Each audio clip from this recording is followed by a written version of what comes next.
Family के बारे में। तो ये मुझे इतना इंटरेस्टिंग लगा कि जो कहानी है आपकी वो एक फैमिली की सर्वाइवल के बारे में, और आपने जो मुझे बात की वो भी फैमिली रिलेटेड ही थी। तो इसलिए मैंने उसको मेंशन कर दिया कि family is always there for you ना। हाँ, और फिर योर्स माशाल्लाह से। हाँ माशाल्लाह से।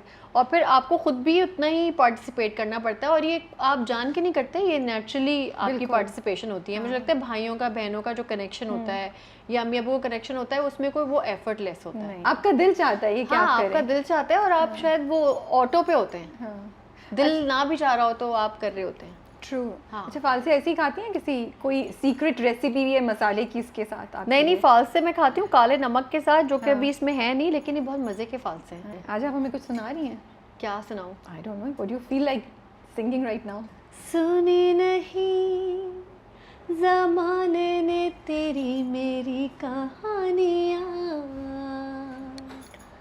कर दे कोई नवाज़िश करम मेहरबानियाँ। सो नाइस, परफेक्ट चूज किया भैया आपने। ये गाना है ना इसका, आपको पता है? नहीं, मुझे नहीं पता। कोई बात नहीं, इन्फॉर्मेशन। ये इन्होंने इस गाने को लिया है। ले लिया है। हाँ। ओके, बट ये रिलीज हो गया है क्या? ये रिलीज नहीं, बस ये तो रिलीज्ड है ये गाना तो। नहीं, I mean with reference to the film. हाँ, नहीं। हाँ, वही मैंने कहा, मैं अपनी रिसर्च करके नहीं, आई बट थी, ये सारे कॉन्शियस कर दिया आपने। ये जब भी ये प्रोमो और टीजर्स चल रहे हैं तो ये गाना चल रहा है। अच्छा, फिर मेरी गलती। नहीं, कोई बात नहीं। अच्छा, मुझे बताइए कहानी आई क्यों हाँ बोला? What was in the script, what was in the role that you wanted to say yes? अच्छा, रोल तो बात की बात है। पहले तो Nabeel, first of all Nabeel की फिल्म थी, शॉर्ट फिल्म थी, फीचर फिल्म थी। मैंने कहा मैं और मानी थे एटलांटा में, और नहीं, हम ऑस्टिन में थे। तो हमारा शो था इंडस का, तो उसके बाद सॉरी, बल्कि हम न्यूयॉर्क में थे। It's okay. कितनी ओवर में लग रही हूँ ना, सारे शहरों के नाम ले लिए मैंने यूएसए के, कि मैं यहाँ भी गई हूँ। हमें ये समझ आ गई कि आप पाकिस्तान में नहीं थी। नहीं, पाकिस्तान से बाहर थी मैं। हाँ। और लास्ट ईयर की बात है, तो मैं और मानी हम ऐसी ना पता नहीं क्या रूम में थे बैठे हुए, तो किसी नबील के किसी का फ़ोन आया, आई थिंक अली का था या किसका था, कि नबील कास्ट करना चाह रहा है ना आपको और मानी को। तो मैं वॉशरूम से निकल रही थी, मैंने कहा क्या कह रहे हो, नबील कास्ट करना चाह रहा है? क्या वाकई? क्या करें कि नहीं, क्या सीन है? मैंने कहा हाँ करो, क्यों नहीं करना है मानी, मुझे तो करना है। क्या, मैं ऐसे उछल के बेड पे बैठ गई थी। मैंने कहा क्या है मानी, बताओ क्या है? तो उसने बताया कि तुम्हारे 3 बच्चे हैं बेटा। उधर से व्हाट डिड यू थिंक? और इस तरह का रेफरेंस है और तुम ये बन रही हो। मैंने कहा 3 ज़्यादा हो जाएंगे। ठीक है, जो बड़ी बहन है 3 बच्चे थे ये, तो उसको फिर मेरी बहन बनाया, क्योंकि मैं बैक आउट कर गई थी। ओके। मैंने कहा मैं नहीं करी 3 बच्चे, मैं क्यों इतनी बड़ी बेटी को वो बनाऊं अपनी बेटी ना। बट ये थोड़ा अचानक से मुझे हुआ था, बट ये नॉनसेंस बात होती है। आई थिंक जो कैरेक्टर मैंने किया वो मेरा टैलेंट है, और वो आपका टैलेंट नजर आना चाहिए। ऑफ कोर्स, या। तो खैर उसको मेरी बहन बनाया। फिर ये जो 2 बच्चे थे ये मेरे बच्चे थे, और ये मेरे बच्चे हैं।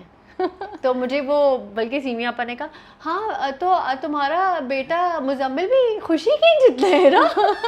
मैंने कहा हाँ, लेकिन खुशी को मेरी बहन बनाते। तो इस तरह का कुछ हुआ था। बट जब वो उन्होंने मुझे गेटअप दिया, और जो मानी का गेटअप था, और फिर जिस तरह का शूट का एनवायरनमेंट था, इस कदर जो है वो ट्रेन स्टेशन पे हम असली का वो ट्रेन स्टेशन है। वो कोई सेट नहीं लगा हुआ, और सब कुछ रियल था। वो गंद, वो बला, वो हर चीज़, एवरीथिंग। वो जो पुराना सा एक खंडर सी इमारत थी, वो किधर शूट किया आप लोगों ने? ये मुझे एरिया नहीं एग्जैक्ट पता, बट ये इमारत कोई 40 साल से बंद थी। ओह माय गुडनेस, आप लोगों ने जाके हमने खोली है वो। और नबील ने कहा ये साफ नहीं होगी, ये ऐसी रहेगी। और हम सबको वहाँ पे डस्ट एलर्जी, स्किन एलर्जी और सारी एलर्जीज हमें हो चुकी थी। और घर आकर 1-1 घंटा हम नहाते थे, क्योंकि वो पेंट नहीं उतर रहा होता था बॉडी से। और वो बड़ा कोई झामा नहीं होता, फिर उससे मानी के पाँव भी मले मैंने क्योंकि वो जो कैरेक्टर था। तो मैंने कहा देगची तो साफ होती थी, अब पाँव लाओ अपने क्योंकि वो इस कदर पेंट वो उन्होंने लगाया था। हमारे जो गेटअप आर्टिस्ट हैं फयाज, तो फयाज भाई ने जो गेटअप दिया वो बड़ा कमाल था। पहले मैं सुबह जाके बैठी वैनिटी में, मैंने कहा यार क्या सीन है ये वो ना, तो जब मैं पूरी तैयार हो गई तो मुझे मैं रोना शुरू हो गई। क्यों? मैं रोने लगी। मैंने कहा ये मुझे ऐसी फिल्म नहीं करनी थी। मैं खूबसूरत नहीं लग रही? ठीक है किया मेरे साथ। फिर मानी ने मुझे सचमुच रो रही थी? हाँ मैं सचमुच रो रही थी। और मैंने कहा ये क्या है, तो मानी ने कहा हिरा तुम्हारा टैलेंट दिखेगा यार, ये वाले कैरेक्टर्स नहीं करती लड़कियाँ। बट अभी मैंने देखा सोनिया हुसैन दादल में उन्होंने इस तरह का गेटअप किया हुआ था और तो चैलेंजिंग था ये मेरे लिए। मानी ने कहा अभी तुम अभी सिर्फ सोचो कि अभी तुमने सिर्फ परफॉर्मेंस देनी है।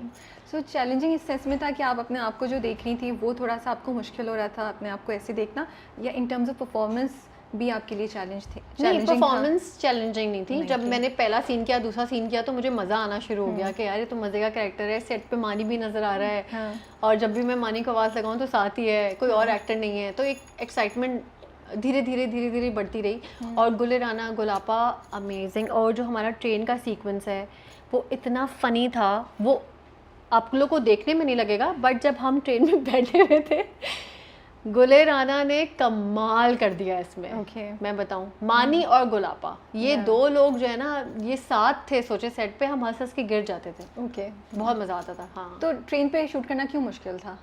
क्या चैलेंज था? ट्रेन का डब्बा था। और वो ट्रेन का डब्बा था कि पता नहीं कौन 1960 की वो ट्रेन थी, मतलब कहीं से पुरानी ढूंढी, कराची की ट्रेन है। नहीं वो प्रॉपर चलने वाली ट्रेन थी। अच्छा, वो अभी जिसमें सारे लोग जाते हैं। हाँ, हमारी आवाम, हमारी मासेस जिसमें जाती है, उस तरह की ट्रेन था जिसका फ्लश ख़राब था, जिसमें एक स्मेल थी जो साफ़ नहीं थी, जिसमें हम भी बड़ा घूमे हैं स्टार्ट में। तो उस तरह का एनवायरनमेंट था और बड़ा चैलेंजिंग था। लाइट नहीं थी, मच्छर ने हमें इतना काटा है, हमें इतना मच्छरों ने काटा है कि हम मॉस्पेल फिर लेके घूमते थे कि यार मतलब ये तो खून पसीने वाला काम हुआ इधर। बिल्कुल, ये वाकई में खून पसीने वाला काम था। तो मुझे पता है कि आपको बहुत शौक है कि वो साड़ी लहरा रही हूँ, दरख्तों के पीछे से आप झांक के कुछ कह रही हूँ, गा रही हूँ कुछ, वो तो हुआ नहीं। हाँ। तो नबील से बोलना था कि यार ठीक है मुश्किल में, बट वहाँ भी रोमांस थोड़ा हो तो सकता था। नहीं, वो फटी हुई साड़ी दिखा देते। वो गुलापा ने पहनी है साड़ी। नहीं मतलब गुलापा ने कहा बेटा ये तुम्हारी ख्वाहिश मैं पूरी करूँगी।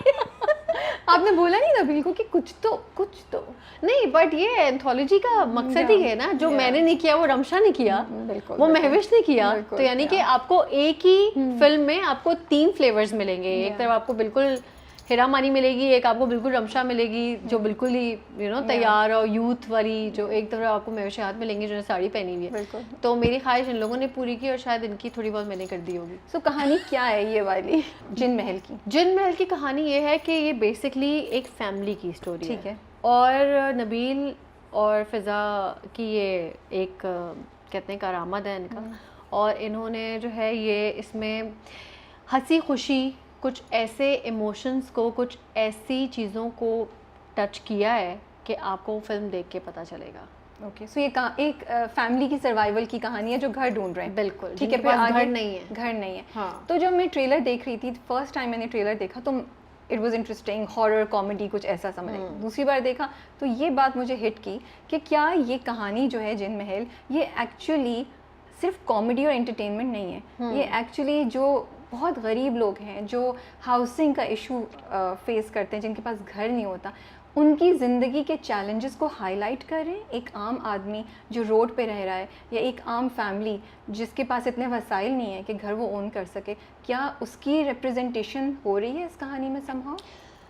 बहुत आपकी गली में, आपके घर के पीछे या आपकी सड़क पर कोई एक ऐसा घर होता है ना जो कि बहुत अरसे से बंद होता है और उसमें से आवाज़ें आती हैं आवाज़ें, है ना, और लोग डरते हैं यार इस घर में जिन है, इस घर में जिन है। तो ये बेसिकली बस वही स्टोरी है। तो वो आप देखेंगे, आपको मज़ा आएगा कि वो क्या होता है बेसिकली, वो क्या है, वो आवाज़ें होती हैं या वो जिन होते हैं या वो क्या होते हैं, वो आप देखेंगे। सो मे बी उन आवाज़ों के पीछे ज़्यादा बड़ी कहानी है जो हम शायद सुन नहीं पा रहे हैं अभी। बहुत इमोशनल कहानियाँ हैं, बहुत ज़्यादा डेप्थ है।